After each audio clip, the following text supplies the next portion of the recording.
Olá, meus amigos, muito bom dia. Nós estamos voltando a fazer a nossa catequese e a nossa catequese tem sido em cima do credo. Estamos entendendo porque dizemos que cremos em Deus, dizemos que cremos na Trindade, dizemos que cremos em Jesus Cristo, no Espírito Santo, na Igreja. Nós vamos abordar esses temas para facilitar a nossa compreensão e o aprofundamento da nossa fé. A última catequese que nós fizemos foi Creio em Jesus Cristo. E para dizer que crê em Jesus é preciso que a gente compreenda quem é Jesus. E o tema de hoje, dentro do Creio em Jesus Cristo, nós vamos falar da união hipostática. O que significa união hipostática? Significa compreender que na pessoa de Jesus, na pessoa do Verbo, na pessoa do Cristo, está a natureza divina que já é dele e a natureza humana que foi assumida para poder ser redimida.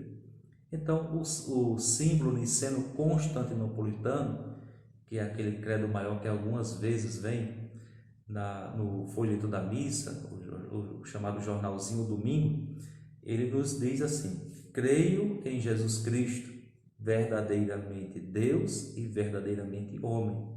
Como é possível dizer que nós cremos em Jesus Cristo, verdadeiramente Deus e verdadeiramente homem?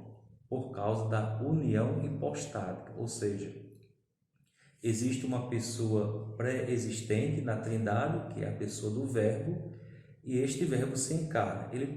A pessoa tem a natureza divina e assume também a natureza humana, nós já dissemos, para poder redimir. Então, Jesus Cristo é verdadeiramente Deus, porque já é de si mesmo essa natureza e essa pessoa, e na sua pessoa, então, ele assume a natureza humana. Há alguns aspectos que precisam ser considerados. Por exemplo, para chegar a essa definição, nós tivemos séculos, porque nem sempre foi fácil dizer que Jesus Cristo é verdadeiramente homem, ou verdadeiramente Deus e verdadeiramente homem. Até o próprio Jesus, quando perguntou aos seus discípulos, é porque ele percebeu que havia dúvidas no início. Depois essas dúvidas, elas continuaram. E vós, quem dizeis que eu sou? Pedro é quem responde: tu és o Messias, o Filho do Deus vivo. Mas antes dessa compreensão, que o próprio Jesus faz questão de dizer que não foi o coração humano que entendeu, mas foi Deus quem revelou, Jesus tinha perguntado aos discípulos: o que o povo diz a meu respeito? São várias respostas. Então, as respostas que não condizem com a realidade de Jesus. Mas quando Deus revelou, então Pedro respondeu: tu és o Messias, o Filho do Deus vivo. Ao longo da história, depois de todos os acontecimentos em torno do Cristo, a igreja se constitui como igreja depois da Páscoa, depois da ressurreição, com o mandato de Jesus e fazer com que todos os povos sejam meus discípulos, batizando-os em nome do Pai, do Filho e do Espírito Santo e ensinando a respeito das verdades reveladas a esse povo. Então nós tivemos alguns momentos de crise e algumas heresias, por exemplo, o docetismo, que era a doutrina em que Jesus possuía um corpo aparente, é como se fosse um fantasma. Essa heresia pode culminar, por exemplo, a negação de que na cruz não era ali o Deus humanado que sofria por nós, mas apenas a natureza humana sofrendo. E a gente não pode aceitar isso, porque senão o sacrifício de Cristo ele não será um sacrifício redentor. Então, não é um corpo aparente, não, é real. A união da natureza humana na pessoa do Verbo com a natureza divina é uma união real. Por isso que o símbolo, o Concílio de Nicéia, no século IV, em 325, vai dizer: creio em um só Senhor Jesus Cristo, Filho unigênito de Deus, nascido do Pai antes de todos os séculos, Deus de Deus, luz da luz, Deus verdadeiro de Deus verdadeiro, gerado, não criado, consubstancial ao Pai. Depois, a heresia ariana também, né, que nega, por exemplo, essa possibilidade.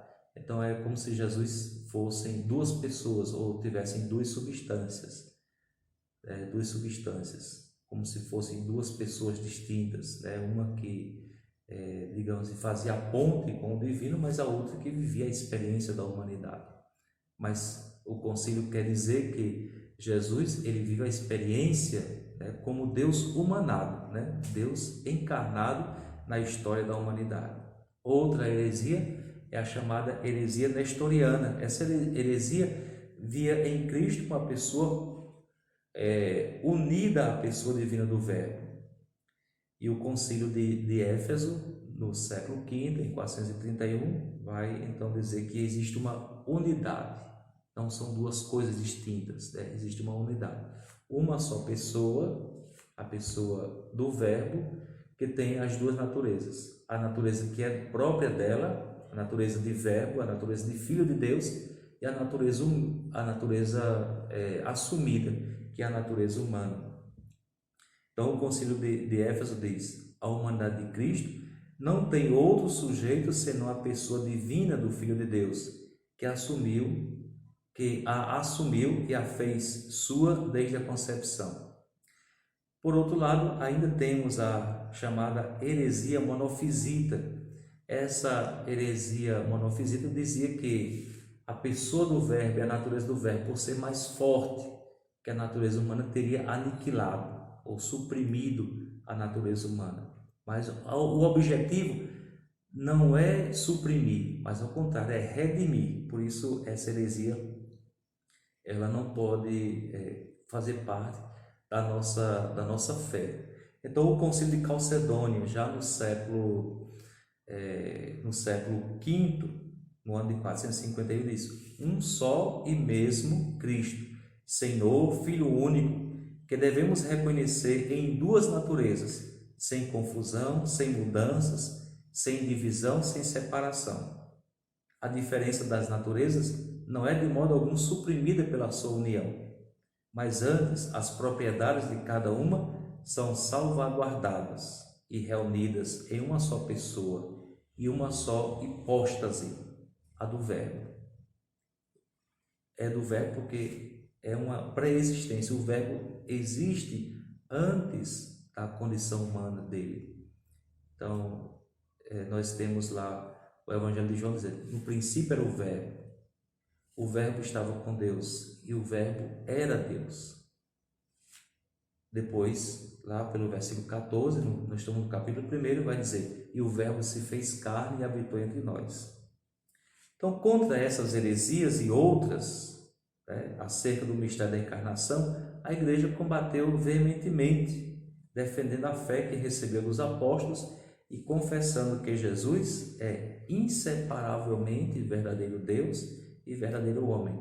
Ele é verdadeiramente o Filho de Deus, que se fez homem, que se fez nosso irmão, e isso sem deixar de ser Deus, nosso Senhor.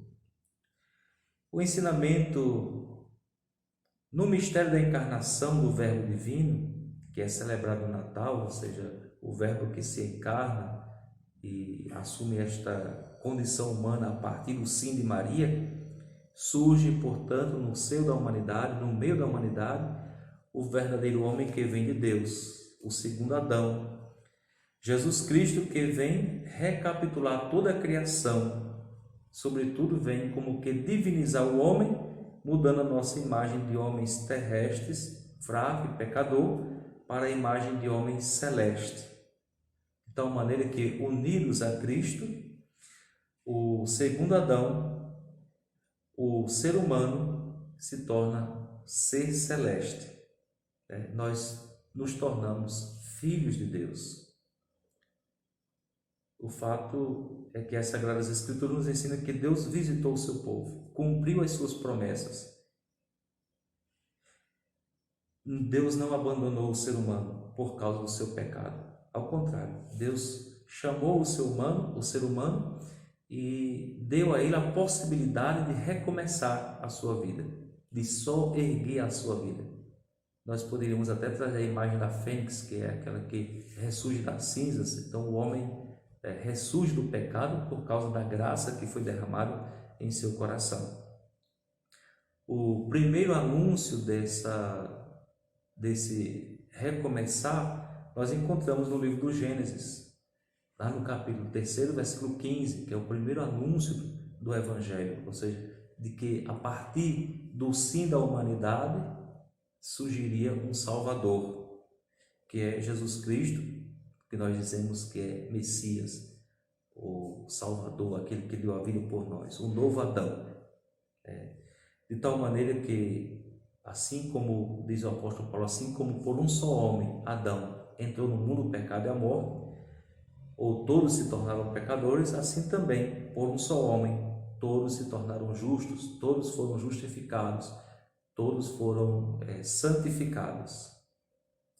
E nós vamos concluir essa catequese dizendo: quando o anjo anunciou aos pastores o anúncio de Jesus como Messias prometido a Israel, o anjo diz aos pastores: nasceu-nos um Salvador, que é Cristo Senhor. Lucas, capítulo 2, versículo 11. E depois o anjo Gabriel também diz a Maria: eis que conceberás e dará à luz um filho, e lhe porás o nome de Jesus. Porque significa Deus salva, Deus vai salvar seu povo. Então, este nome, Jesus, exprime ao mesmo tempo a identidade e a missão de Jesus. A identidade, Filho de Deus; a missão, Salvador. Em Jesus, portanto, Deus recapitula todas as coisas. Deus renova todas as coisas, como nos diz o livro do Apocalipse, capítulo 21.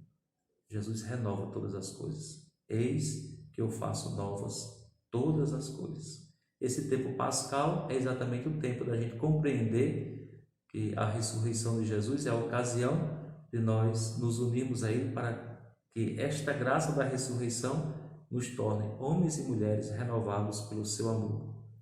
Não de uma maneira aparente, mas de uma maneira real.